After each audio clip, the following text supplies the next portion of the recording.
ওই বর বর আমাকে জড়িয়ে ধরে ঘুমান না। কেন তোমাকে জড়িয়ে ধরে ঘুমাতে হবে কেন? জড়িয়ে ধরে ঘুমালে নাকি বেবি হয়। আপনি আমাকে জড়িয়ে ধরে ঘুমান, আমাদেরও বেবি হবে। কে বলেছে তোমাকে এসব কথা পিচ্ছি?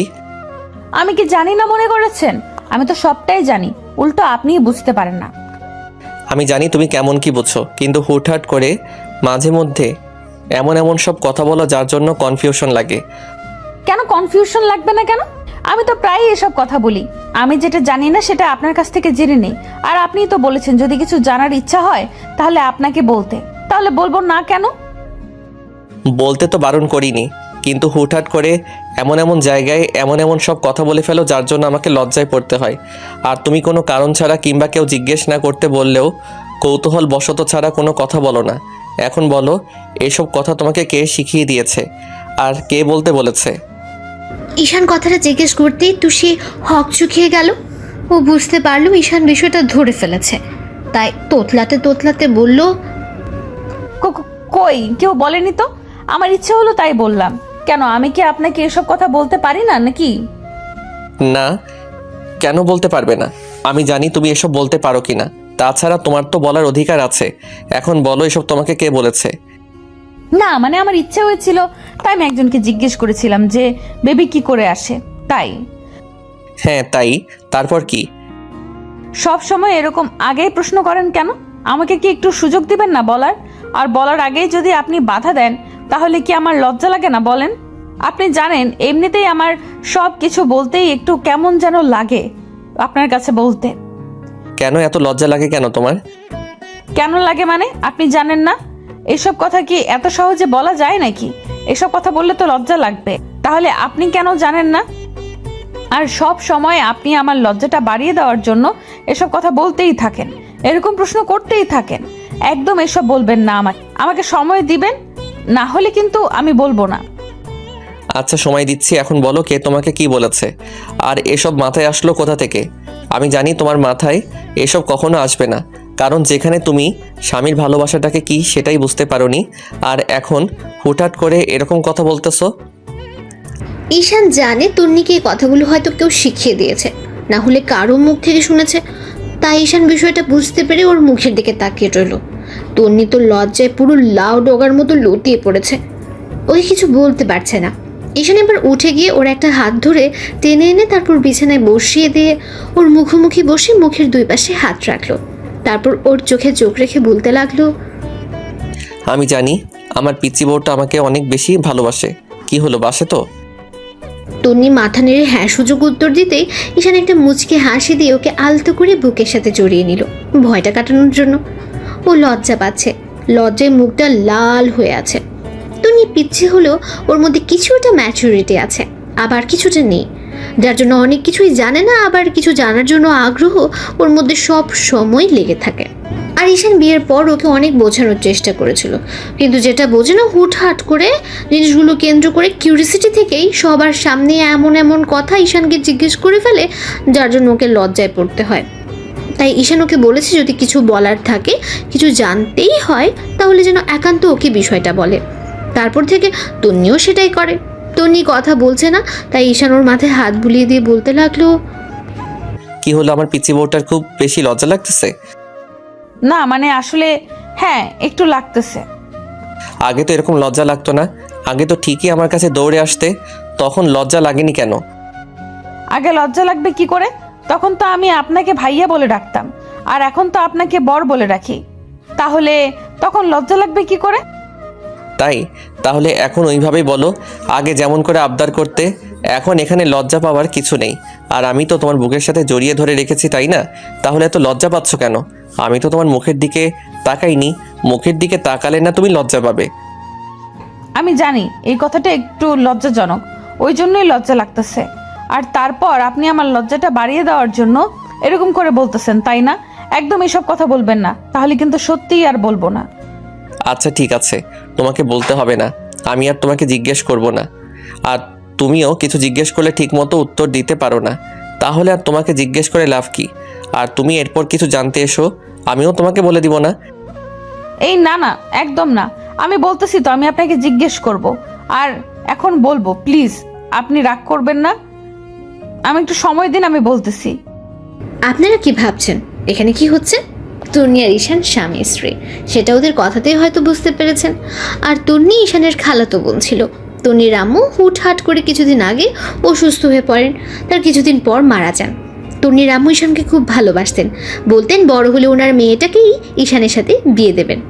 আর ঈশানের আব্বু আম্মু তন্নিকে প্রচণ্ড পরিমাণে ভালোবাসতো, কারণ অন্যদের মেয়ে ছিল না, আর ভালোবাসাটা একটু বেশি প্রকাশ পেত। তাই ওদের বাসাটাও কাছাকাছি ছিল, তাই তন্নির ওদের বাসায় যাওয়া আসা করতো।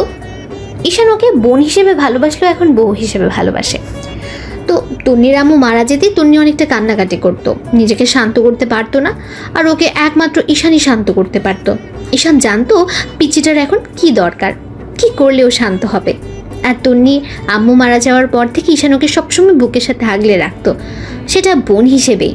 কিন্তু একটা সময় বাইরের মানুষ বলা বলি করতে থাকে, এত বড় একটা মেয়েকে এরকম করে বুকের সাথে জড়িয়ে ধরে রাখে, সবসময় বোঝানোর চেষ্টা করে ওদের মাঝে উল্টাপাল্টা কিছু একটা হয়ে যেতে পারে। মানুষের এমন ধারা কথা শুনে তন্নির আব্বু ওকে এখান থেকে নিয়ে যেতে চাইলে ঈশানের আম্মু বলেছিল, ভাই আপনি তন্নিকে কোথাও নিয়ে যেতে পারবেন না, ও আমার বাসাতেই থাকবে। বোন, তুমি বুঝতে পারছো না, এটা হয় না। তোমার ঘরের প্রাপ্তবয়স্ক একটা ছেলে আছে, এখন যদি আমার মেয়েটাও এখানে থাকে তাহলে বাইরের মানুষ নানান কথা বলবে। লোকে যেন কিছু বলতে না পারে, আমি সেই ব্যবস্থাই করব। তুমি মানুষের কথা কখনো বন্ধ করতে পারবে না। আচ্ছা ভাইয়া, তন্নিকে ঈশানের বউ করে নিলেই তো ও এ বাসাতেই থাকতে পারবে, তাতে আর বাইরের কেউ কিচ্ছু বলতে পারবে না। আম্মুর কথাতেই ঈশান অবাক হয়ে গিয়েছিল আর বলেছিল, আম্মু এটা কি করে সম্ভব? আমি ওকে বোনের চোখে দেখি, তাহলে খালাতো বোনকে কেউ কি করে বিয়ে? আব্বু এখন অনেক হচ্ছে খালাতো ভাই বোনের মাঝে বিয়ে, এটা অস্বাভাবিক কিছু নয়। আর তুমি যদি এখন বিয়েতে বারণ করো তাহলে তন্নির আব্বু ওকে নিয়ে যাবে, আর এই মা মরা মেয়েটা একা একা কি করে থাকবে বলো? আব্বু আমি তোমার কাছে রিকোয়েস্ট করে বলছি, প্লিজ তুমি আর অমত করো না। আম্মুর কথাটা ঈশান ফেলতে পারেনি, তার উপর তন্নির মুখের দিকে তাকিয়ে ওকে বিয়েটা করেই নিয়েছিল।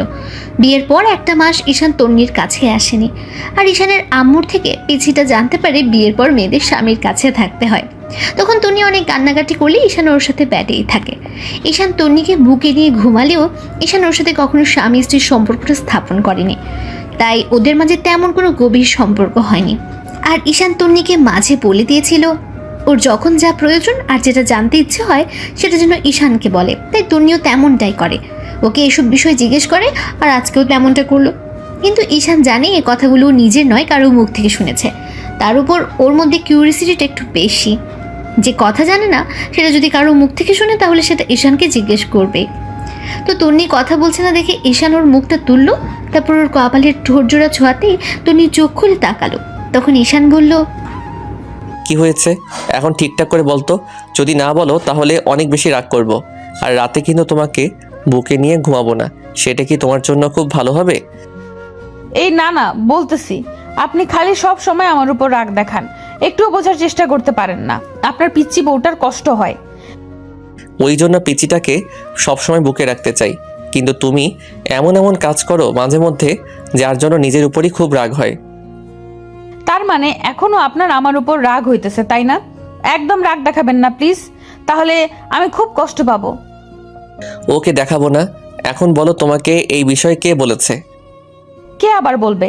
আম্মু বলেছে। আম্মু সকালে বলতেছিল জড়িয়ে ধরে শুলে আমাদের নাকি একটা বেবি আসবে খুব শীঘ্রই। আমি বলেছিলাম কি করে, তখন আম্মু বলেছিল আপনার কাছ থেকে আদর চাইতে হবে। তারপর আপনি আমাকে জড়িয়ে ধরে ঘুমালে, আমাকে অনেক বেশি ভালোবাসলে নাকি আমাদের একটা বেবি হবে। তাই আমার খুব জানতে ইচ্ছে করছিল জড়িয়ে ধরে শুলে নাকি বেবি হয়, তাই জিজ্ঞেস করলাম। কিন্তু আপনি বলতেছেন না, বলেন ওই বর জড়িয়ে ধরে ঘুমালে কি সত্যিই বেবি হয়? আম্মু তোমার সাথে মজা করেছে, আর বেবি ওইভাবে হয় না, অন্য কোনোভাবে হয়। সেটা আমি তোমাকে পরে বলে দিব। এখন আর কোনো প্রশ্ন করবে না, কেমন? তোমাকে যে কাজগুলো করতে বলেছি তুমি সেটাই করবে। কি কাজ করতে বলেছিলেন বলেন তো? আমার তো মনেই থাকে না। আপনি জানেন না আমি কিছু মনে করতে পারি না, সব সময় খালি ভুলেই যাই। আপনি সহ।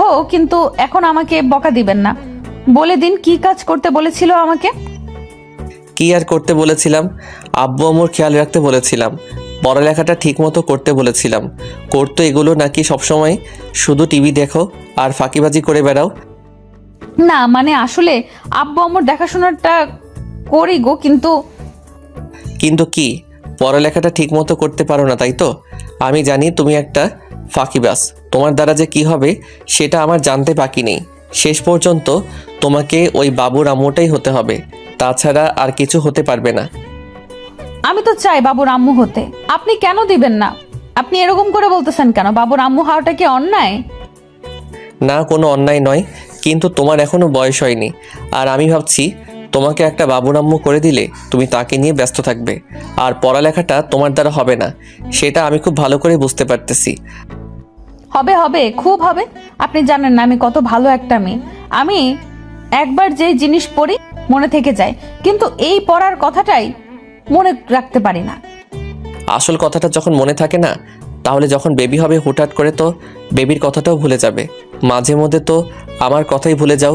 ওই জন্য অফিসে যাওয়ার পর তুমি মনে রাখতে পারো না তোমার একটা হাজব্যান্ড আছে, তার সাথে কথা বলতে হবে, তাকে একটাবার কল করতে হবে, জানতে হবে সে দুপুরে খেয়েছে কিনা। তার জন্য তো সরি বলি, তারপরও আপনি রাগ দেখান কেন?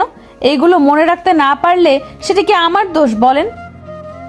দোষ নয়, তবে এগুলো তো মনে রাখতে হবে তাই না বলো? মনে না রাখলে কি করে হবে?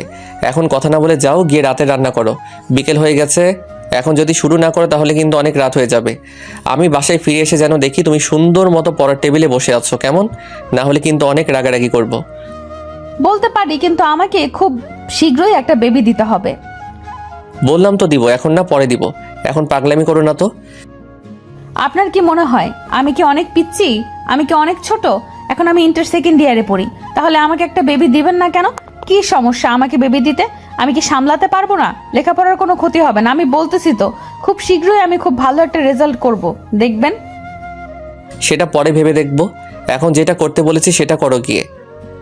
তো রাতে ঈশান বাসায় আসতে দেখলো তন্নি ওর কথা মতো পড়ার টেবিলে বসে আছে। ঈশান একটা মুচকি হেসে ওয়াশরুমে চলে গেল। তারপর আসতেই তন্নি পড়ার টেবিল ছেড়ে উঠে সে ঈশানকে একটা তাওয়া লিখিয়ে দিল। ঈশান ফ্রেশ হয়ে ওকে বলতে লাগলো, যাও, আব্বু আম্মুকে বলো খাবার টেবিলে আসতে বলো। আমি জানি ওরা আমার জন্য না খেয়ে বসে আছে, আর তুমি গিয়ে খাবার দাও, আমি আসতেছি। তো চারজন একসাথে খাবার খেয়ে নিল। তারপর ঈশান রুমে এসে বিছানায় শুতেই তন্নি পাশে শুয়ে ওর বুকে মাথা রাখলো। ঈশান ওর মাথায় আলতো করে হাত বোলাতে লাগলো। বর, ওই বর শোনেন না, কি হয়েছে বলো পাগলি? বিকেলে কিন্তু বলেছিলেন আমাকে একটা বেবি দিবেন। এখন একদম কথা ঘোরাবেন না, তাহলে আমি অনেক বেশি কষ্ট পাবো। আচ্ছা দিব, এখন ঘুমিয়ে পড়ো। ঘুমিয়ে পড়বে মানে? তুমি আমাকে জড়িয়ে ধরে ঘুমাবে না? তাছাড়া আপনি আম্মু না বলেছিল আমাকে আদর করতে, তাহলে আমাকে আদর করবেন না কেন? আদর কি করতেই হবে? করতে হবে মানে কি? আমাকে এক্ষুনি অনেক বেশি আদর করতে হবে, অনেক বেশি ভালোবাসবেন। যদি না করেন তাহলে কিন্তু আমি সত্যিই কান্না করব। ঈশানের খুব ইচ্ছে হচ্ছিল ওকে আদর করতে। ওদের বিয়ে হয়েছে প্রায় 8 মাসের মতো হয়ে গেছে। এর মাঝে একটা বার ওকে নিজের ভালোবাসার পরশগুলো দেয়নি। হ্যাঁ, ঠোঁটের স্পর্শগুলোর কপাল পর্যন্ত দিয়েছে, কিন্তু ঠোঁটে কখনো যেয়ে উঠতে পারেনি। কারণ ঈশান চায়নি ওদের মাঝে এত কিছু হোক। তো তন্নি কথাগুলো বলে ঈশানের মুখের দিকে তাকিয়ে রইল। তখন ঈশান ওর মুখের পাশে হাত রেখে ওর দিকে ঠোঁট জোড়া দখলে করে নিল। তারপর কিস করতে লাগলো।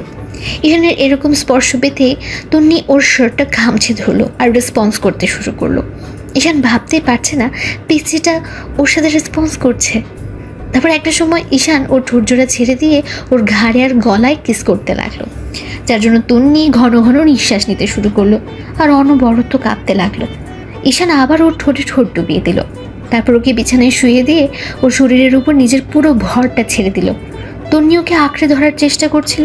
ঈশান বুঝতে পারছে পিছিটা একটু একটু করে উত্তেজিত হয়ে যাচ্ছে। তারপর ঈশান আলতো করে ওর শরীর থেকে কাপড়গুলো সরিয়ে দিতে লাগলো। তন্নি ওকে তখন বাধা দিতে গিয়েও দিতে পারলো না। ভাবতে লাগলো এটাই হয়তো স্বামীর ভালোবাসা।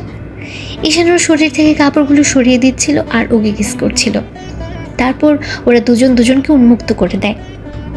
তন্নি বারবার ঈশানকে বুকের সাথে জড়িয়ে ধরছিল। ঈশান তন্নির শরীরে কিস করতে লাগলো। তারপর নাভিতে চলে আসলো। তারপর সেখানে কয়েকটা কিস করে, যার জন্য ও ঈশানের চুলটা আঁকড়ে ধরে আর তার দিয়ে নিজের ঠোঁট জোড়া কামড়ে ধরে। ঈশান বুঝতে পেরে তন্নি পুরো পাগল হয়ে গেছে, তাই ওদের শরীরে একটা চাদর টেনে দেয়। তারপর তন্নিকে ভালোবাসে আগলে নেয়। সাথে সাথে তন্নিও চোখের কোনা বেয়ে অশ্রু গড়িয়ে পড়লো। ও ও ঈশানকে বুকের সাথে শক্ত করে চেপে ধরে। ঈশান জানে ওর ভালোবাসার পরশের পাওয়াইটাও আনন্দের অশ্রু। তো ভালো থাক ভালোবাসা, দেখা হচ্ছে অন্য কোনো গল্পে।